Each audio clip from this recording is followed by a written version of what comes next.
So now I'm going to come here, I'm going to say import virtual machine.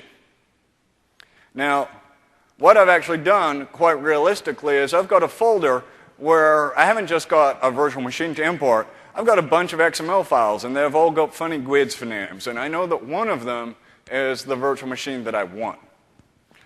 So I'm going to put in the folder where I've got all my XML files stored.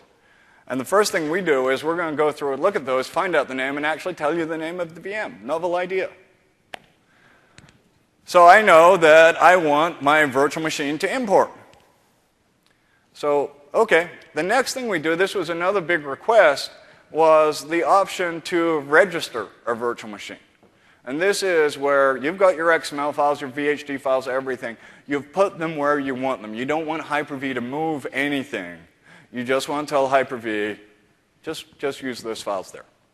That's what register is. I'm going to do a copy today just because I have to do this demo over and over and over again, and it's easier if I do a copy.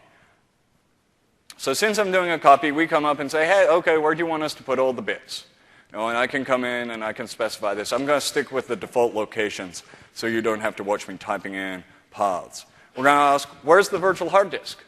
You know, where should I look for the virtual hard disk files? I've thrown them in the same folder, even though my XML file that I'm using thinks the virtual hard disks are off on the C drive from the computer it came from. And once again, it's going to say, and where am I going to put the virtual hard disks? And I'll stick with the default.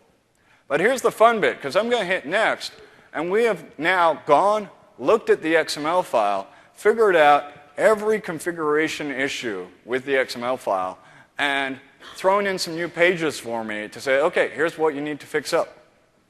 And on each of these pages, what we do is we show you what the old setting was.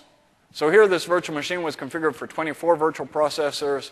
This server only has 8 cores, so that's not going to work. So I'm going to just drop that to 2. Now, this is really nice for anyone who's ever had to deal with disconnected network in Hyper-V. So one of the things that we've built in here is that we're now able to tell you the name of the switch that we're looking for. So this network adapter was connected to public. You know, but public doesn't exist. Can you please select a switch?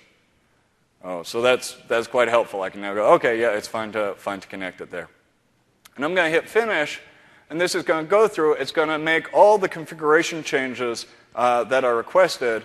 And if you actually come here into the settings, you can see things like it's got 2 virtual processors like I requested. It's connected to virtual switch. Its virtual hard drive is pointing to the right location. And everything is actually as I expected it to be.